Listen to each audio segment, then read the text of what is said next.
Yo, I cannot deal with no man who got no strict ass program. You mean to tell me I mess up one time and then you ready to just throw me to the wolves? Yeah, you damn right. You damn right. I don't get no chances.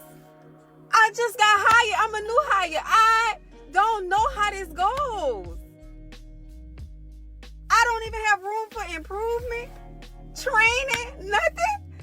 Oh, I don't think this is gonna work out. Well, here's the thing. If you're messing with the type of dude I think you're talking about, he's going to give you his rules, his standards, whatever you want to call them, right when you start dating. He's not going to hang you out there to dry. He's going to tell you everything he's expecting from you, and when you agree to it, he's going to hold you to that. Now, if you ignore those rules or blow them off like a lot of women do, and you go off and do whatever you want to do because you're used to men just dealing with whatever you're offering them, this is what you're going to get. This is how it works. And this is exactly why a lot of women don't really want to date a man with standards. A lot of them will say they want that type of man. They don't really want that because they're going to have to get on his program. And to be honest with you, there are a lot of women who just can't do that. They just can't. They're used to doing their own thing. They like to fly solo. They don't like taking directions. They don't want to listen to anybody. They'll start rebelling and they're banking on their looks in that box to keep them in that relationship. But when you're dealing with a certain type of man, that's just not going to be enough. And just to be clear, this isn't about money. This is about a man's attitude. If he don't put up with it from other people, he ain't going to put up with it from you. If you are with a man and you can tell he's going to need a little bit more from you and you don't think you can do it, my advice to you is just to walk away. Go stick to the rivers and the lakes that you're used to. Stay away from those men because they want what they want and they're not going to settle for less. And I want to just say this last thing. It's funny to me how she threw out there the whole comparison to her job. She doesn't know the rules. She's just a new trainee. Well, if you go into certain companies with that attitude, they're going to let you do what you want to do. But when you step your game up and start working for those higher level established companies, they're going to fire you on site too. So just know that. I see these men talking about $40.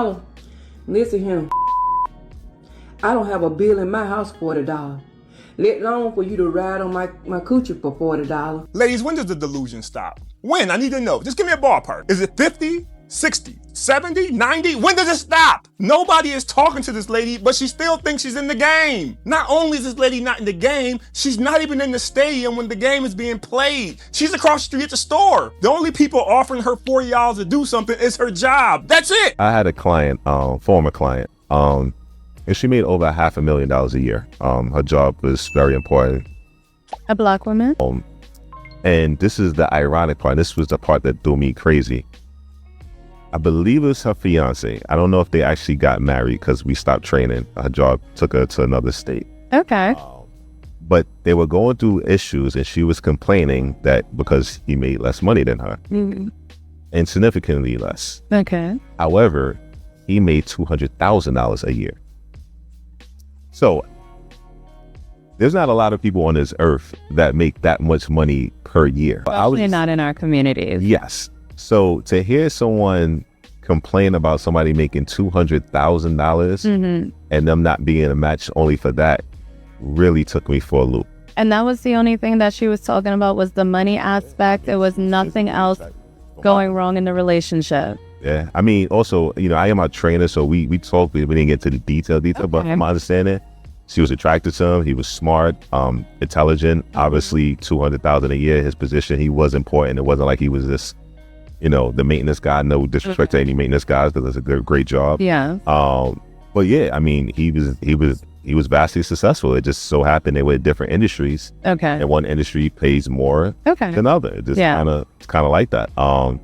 But she wasn't with it. And it just made me think, like, is there something with us that we kind of, our sisters don't look at our men the same way, or vice versa? Like, because that, I couldn't understand that for the life of me. Let me just start out by saying, I know this isn't all women, okay? Let me be very clear about that. This is not all women, but it's an awful lot of them. I'm just going to be honest with you. This is how a lot of women think, and it is in their genetics. They're always looking for something bigger and better than what they perceive they are. For a lot of women, they can't accept what's in front of them if they know there is something better out there. Now, I know a lot of you have heard of this term, hypergamy, and this is basically what that is, but that particular term is what's causing the most destruction in the dating market. Because back in the day, we didn't even really know know about this hypergamy thing because it really wasn't an issue. The issue came when women started working, they started making a little more money. That's when men started to understand most women don't move like us. If they make more money than you, they don't see you as valuable. And as you can see with this particular video, it doesn't matter how much money you make. If she makes $10 more than you a year, she's going to think she's better than you. It's just how some of them are wired. Because for a lot of women, their respect, their submission, their loyalty, it comes at a price. And that price is based on whatever they're doing or whatever they're making. Because like the man said in the video, there's not a lot of men out there making $200,000. But in her head, he was a bum. She was talking about this dude like he didn't have a job and he was laying on her couch all day. When the fact is there are a bunch of women out there who would love to have a man making that type of money. It's just how it is. And these same women don't understand why men who are making six figures and up don't really want to deal with them. It isn't just the fact that he's making enough money so he can go out and choose the girl that he wants. It's also for the fact that when you date one of these women who supposedly make as much as you, they don't look at you the same way. This is why the divorce rate with women with college degrees is way higher, because those women are different. A lot of those women are always looking for the next best thing. So even if you're established, you're doing well, there's always going to be a man making more or doing more than you. It's because those women are always looking up, there's a good chance they're going to want one of them. I bet any amount of money, if Elon Musk met some billionaire lady from another country and they fell in love, and then some guy worth $1 trillion came along, she will leave him for that guy. Some of them just can't help themselves. I can't help it, man. That's just how some women are wired. So once you accept that, it's going to make it a lot easier to deal with them. This is why you always hear people talking about how the more money a man makes, he's more of a catch to the women, whereas it's the opposite with women. The more money she makes, it makes it 10 times harder for her to get a man. And it's not necessarily because of the men who can't handle it or can't deal with them. It is because of these women. They're always looking for something bigger and better. Men are realizing that. They know the respect won't be high, the submission won't be high. So a lot of men just don't want to deal with it. Now, those women blame everything on the men. They have nothing to do with it. They're doing nothing wrong. They're just a hardworking woman and they can't find a man to match their fly. Well, it ain't that simple, because in most situations you are doing a lot wrong. But we'll leave that for a whole nother video. I said I wouldn't talk about my dating life on here, but I feel like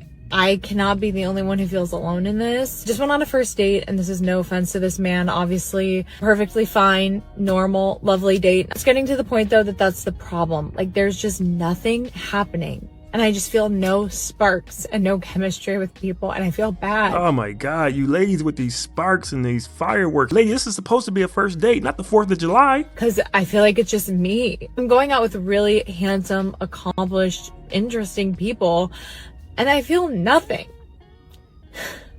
I feel like I'm just another girl. Like I'm one of a million and there's just nothing special about me. Probably not presenting that great either. Not like that sparkly or interesting or like dynamic at all, because I'm just so depleted. I know my person's out there, but starting to really question if I even have it in me to find them anymore. I listened to Maisie Neely's book today, and through all of the hardships she had, she just kept going and kept dating and kept seeing people, and I admire people so much that have that in them, because I just don't have it in me. I thought I was safe and I thought I was done, and like having to do this again just feels like work every time I go on a date. It feels like so hard. Look here, I don't even drink alcohol, but I need some Hennessy, Jack Daniels, vodka on the rocks. I need something after listening to that, because that was ridiculous. I really think we need a petition or something to stop these Lifetime movies and these Hallmark movies, these Disney movies. We got to do something to stop this. I'm serious. Us men, we need to do a class action lawsuit against these companies, because they've ruined the women,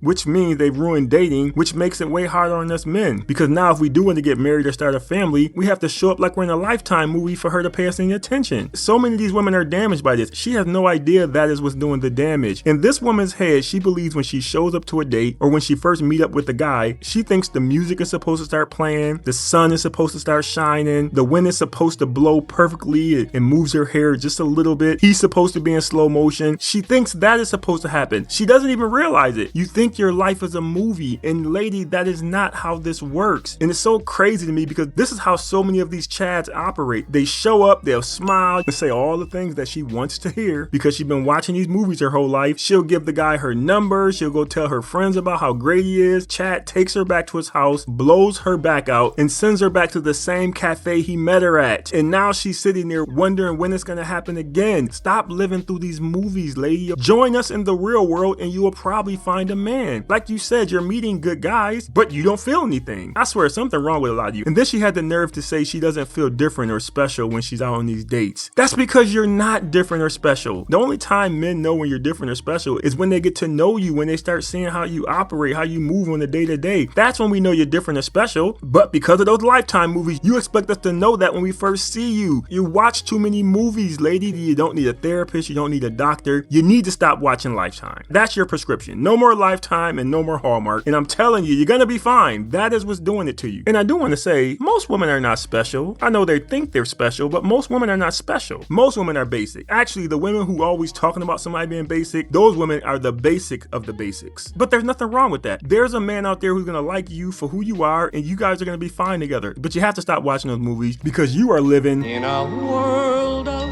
pure imagination. Come back to planet Earth, get rid of all those false expectations, and your dating life will be fine. Please stop coming on the internet crying because that is not going to help your situation. The only way to fix it is to follow my prescription. I know I'm not a doctor, but I promise you, if you stop watching Disney movies, those Hallmark movies, Lifetime movies, any other movies like that, stop watching those for about a year, then and only then do you have a chance to go out there and find you a man. But please stop all that crying. It's driving me crazy. But anyway, leave your thoughts on the video. Appreciate you watching. See you next time.